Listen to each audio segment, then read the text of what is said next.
வருகின்ற சட்டமன்ற தேர்தலிலே உங்களுடைய பொன்னான வாக்குகளை 2 லட்சத்தில் வாக்களித்து என்னை வெற்றி பெற செய்ய வேண்டும்.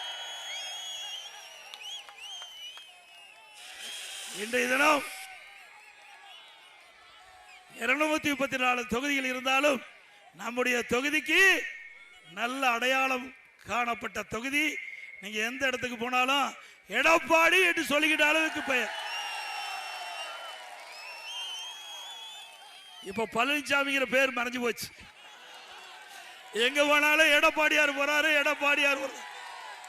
ஆக நான் நிக்கல, இந்த எடப்பாடி தொகுதி மக்கள் நிக்கிறீங்க. தொகுதியில எடப்பாடி தொகுதி மக்கள் தான் நிக்கிறீங்க. நான் விளையாட்டுக்கு சொல்லல, நானும் பார்த்துக்கிட்டே போறேன். நம்ம பேரை மறந்துட்டாங்களே, எடப்பாடி பேர் எடப்பாடி தான் சொல்றாங்க.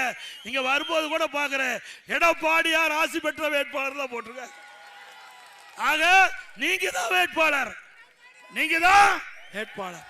ஆகவே வருகின்ற தேர்தலில் அனைத்து இந்திய அண்ணா திராவிட முன்னேற்ற கழக சார்பாக போட்டியிடுகின்ற எனக்கு, எங்களுடைய தேசிய ஜனநாயக கூட்டணியினுடைய கூட்டணியிலே போட்டிக்கின்ற எனக்கு, எங்களுக்கு ஒரு நல்ல வாய்ப்பை தாருங்கள் தாருங்கள்.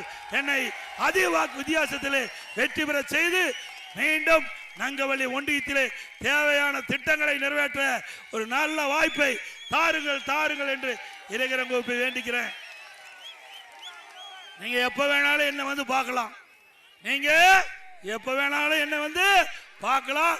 நானும் அடிக்கடி ஜலடாபுரம் நங்கவள்ளி வனவாசி வந்துட்டு போயிட்டு தான் இருக்கிறேன். நான் எல்லா பக்கம் சுத்திட்டே இருக்கிறேன்.